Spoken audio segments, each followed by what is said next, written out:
Assalamualaikum warahmatullahi wabarakatuh. Hai teman-teman semua.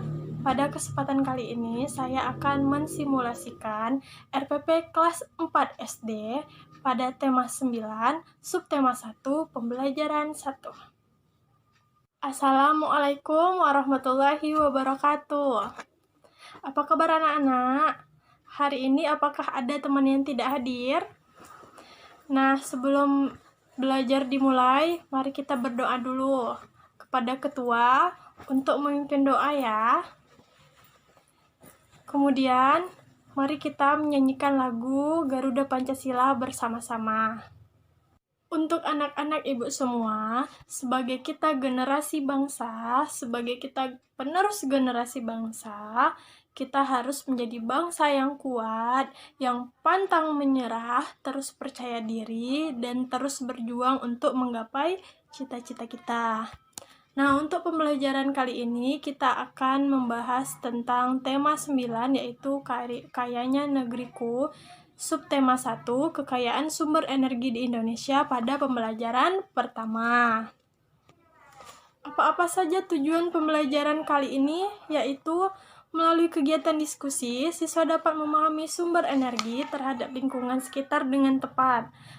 Melalui kegiatan membaca, siswa dapat mengetahui informasi tentang air dan listrik dengan tepat.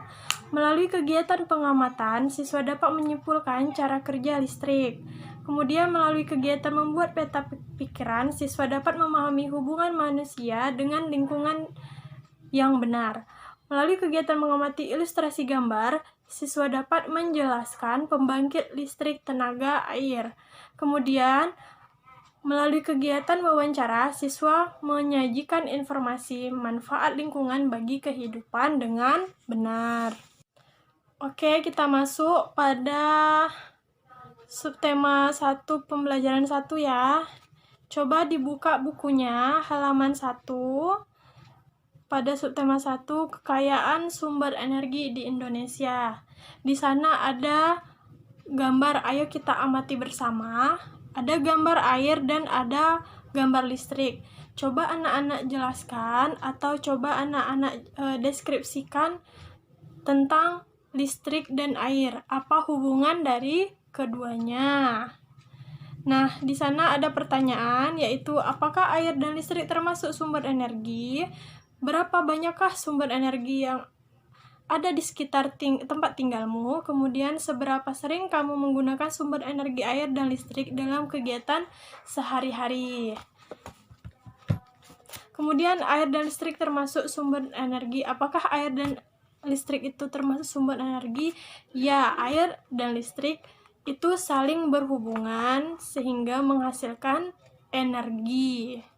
Dia itu memiliki fungsinya masing-masing. Seperti listrik, dia tuh dapat menghidupkan seluruh alat elektronik, dan air itu dapat menghasilkan listrik. Apa-apa saja sumber energi air itu? Ada waduk, ada sungai, ada danau, kali, dan lain sebagainya. Untuk anak-anak ibu, kalau sudah mengamati air dan listrik, coba buka halaman 3. Di sana ada gambar, yaitu coba salah satu sumber energi yang banyak digunakan di sekitar kita. Coba kita cari bagaimana listrik dihasilkan dan manfaatnya bagi kehidupan kita. Jadi anak-anak coba cari bagaimana listrik itu dapat dihasilkan. Kemudian, apa manfaat dari kehidupan listrik? Nanti akan Ibu tunjuk secara acak untuk membacakan hasil yang didapat. Kemudian nanti akan Ibu jelaskan kembali tentang bagaimana listrik itu didapat atau dihasilkan dan apa manfaatnya bagi kehidupan. Nah, untuk anak-anak Ibu, setelah semuanya selesai, tadi kita sudah membahas tentang air dan listrik dan bagaimana listrik itu dihasilkan. Sekarang coba buka halaman 3, yaitu kita coba baca bacaan tersebut, itu judulnya air dan listrik. Salah satu siswa ya, salah satu teman, boleh menunjuk tangan atau memberanikan diri untuk membacanya. Nanti setelah membaca, nanti akan kita jelaskan air dan listrik berdasarkan cerita tersebut ya. Selanjutnya, setelah membaca bacaan tersebut, coba anak-anak isi jawaban dari pertanyaan yang telah disediakan pada buku siswa halaman 4 ya. Ibu kasih waktu 15 menit untuk menjawabnya. Kemudian kita masuk pembahasan berikutnya, yaitu saklar. Apakah anak-anak tahu apa itu saklar? Ya, saklar itu adalah sebuah perangkat yang digunakan untuk memutuskan atau menghubungkan listrik. Jadi itu sebagai penyambung atau pemutus listrik. Di mana biasanya saklar itu digunakan? Benar. Saklar itu biasanya digunakan di rumah yang ada lampu dan lain sebagainya. Nah, nanti coba perhatikan lampu yang ada di rumah kamu, apakah memiliki saklar untuk menghidupkan atau memutuskan jaringan listriknya. Nanti coba kamu isi atau pendapat kamu tentang saklar tersebut. Apa yang terjadi jika saklar lampu tersebut dimatikan atau ditekan? Dimatikan atau dihidupkan. Artinya apa yang terjadi jika saklar itu ditekan. Nanti kamu isi pendapat kamu tersebut pada buku ya. Kemudian selanjutnya, saklar itu dia itu akan memancarkan listrik. Jadi energi listrik mengalir ke lampu sehingga arus listrik berubah menjadi cahaya dan panas. Dari peristiwa tersebut terjadi perubahan bentuk energi. Jadi perubahan bentuk energi tersebut yaitu energi listrik berubah menjadi energi cahaya atau panas. Nah, coba kalian tuliskan peralatan di rumah yang menggunakan energi listrik dan gunanya apa ya. Beberapa saja dicatat. Selanjutnya, mari kita simak bacaan yang judulnya lingkungan. Jadi di situ ada bacaan yang harus kita baca. Ibu kasih waktu 15 menit untuk kalian baca masing-masing ya. Oke, silakan dibaca. Udah dibaca anak-anak semua? Nah, setelah dibaca, di sana ada ayo berlatih. Informasi apa yang dapat kamu peroleh dari bacaan yang telah kamu baca. Nah, di sana ada peta pikiran, coba lengkapi peta pikiran tersebut ya. Apakah lingkungan? Ada berapa jenis lingkungan? Coba sebutkan. Apakah lingkungan hanya bermanfaat bagi manusia dan mengapa? Apa saja fungsi lingkungan bagi manusia? Mengapa lingkungan bisa mempengaruhi aktivitas manusia? Coba dijawab pertanyaan-pertanyaan pada peta pikiran tersebut ya, anak-anak. Nah, ayo kita bahas bersama tentang peta pikiran tersebut. Apakah lingkungan? Nah, lingkungan itu segala sesuatu yang ada di sekitar manusia yang mempengaruhi perkembangan kehidupan manusia, baik langsung maupun tidak langsung. Kemudian ada berapa jenis lingkungan? Nah, ada lingkungan biotik, itu adalah lingkungan yang terdiri atas makhluk hidup. Kemudian fungsi lingkungan. Fungsi lingkungan itu ada banyak, termasuk sebagai tempat hidup, sebagai tempat mencari makan, tempat berlangsungnya aktivitas manusia, dan sebagai tempat tinggal atau habitat, mau manusia, hewan, tumbuhan, dan lainnya. Kemudian lingkungan itu bisa mempengaruhi lingkungan lainnya karena dalam menjalani kehidupan dan segala bentuk kegiatan dalam pemenuhan kebutuhannya, manusia senantiasa beradaptasi dan menyesuaikan diri dengan yang mempengaruhi perkembangan kehidupan manusia, baik langsung maupun tidak langsung. Kemudian ada berapa jenis lingkungan? Nah, ada lingkungan biotik, itu adalah lingkungan yang terdiri atas makhluk hidup. Kemudian fungsi lingkungan.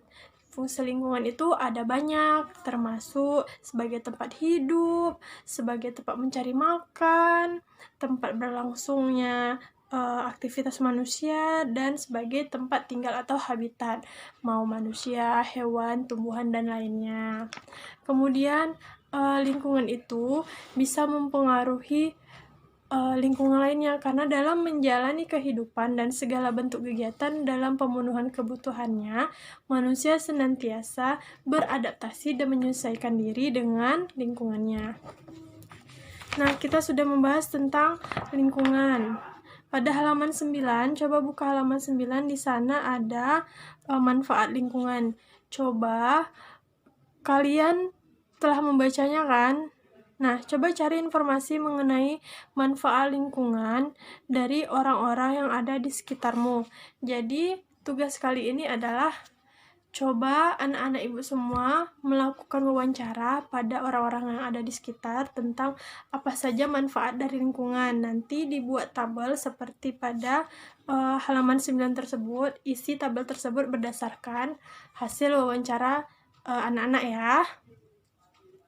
Nah, pada pembelajaran kali ini, Ibu akan menyimpulkan kekayaan sumber energi yang ada di Indonesia. Apakah air dan listrik termasuk kekayaan sumber energi yang ada di Indonesia? Ya, air dan listrik merupakan sumber energi. Dia itu memiliki manfaat dan fungsi masing-masing dalam kehidupan. Kalau pada listrik itu dapat menghidupkan seluruh alat elektronik, sedangkan air itu dapat menghasilkan listrik. Mengapa dapat menghasilkan listrik? Salah satu manfaat air itu adalah sebagai pembangkit listrik tenaga air. Di Indonesia, pembangkit listrik tenaga air itu adalah salah satu upaya yang dapat dilakukan untuk memenuhi seluruh kebutuhan pasokan listrik bagi masyarakat. Nah, pada lingkungan, kehidupan manusia itu tidak akan bisa dipisahkan dari lingkungan alam dan lingkungan sosial, karena pada dasarnya manusia itu tidak bisa hidup sendiri atau dia tidak bisa berdiri sendiri tanpa ada lingkungan, tanpa ada sosial, tanpa ada alam. Kemudian lingkungan itu apa? Lingkungan itu adalah segala sesuatu yang ada di sekitar manusia yang memengaruhi kehidupan manusia. Apa saja fungsinya? Fungsi lingkungan itu sebagai tempat mencari makan, sebagai tempat bekerja, sebagai tempat tinggal, dan lain sebagainya. Kemudian Ibu akan memberikan tugas kepada anak-anak Ibu. Coba perhatikan di bukunya halaman 10. Kerjasama dengan orang tua. Coba kamu perhatikan penggunaan sumber daya air dalam kegiatan sehari-hari di rumahmu. Nanti catat kegiatan yang menggunakan air dan seberapa banyak air yang kamu gunakan. Nanti kerjakan bersama orang tuanya. Minggu depan kita kumpul ya. Oke, untuk anak-anak Ibu semuanya, apakah ada pertanyaan untuk pembelajaran hari ini? Kalau tidak ada, sekian dari Ibu, dan kita tutup dengan doa kepada ketua untuk mewakilkan atau memimpin doa sebelum kita pulang ya. Kepada ketua silahkan. Oke, kita ucapkan alhamdulillahirrabbilalamin. Sekian pertemuan kita hari ini. Ibu akhiri dengan salam. Assalamualaikum warahmatullahi wabarakatuh. Sekian simulasi saya pada kesempatan kali ini. Lebih dan kurang saya mohon maaf. Wassalamualaikum warahmatullahi wabarakatuh. Sampai jumpa lagi.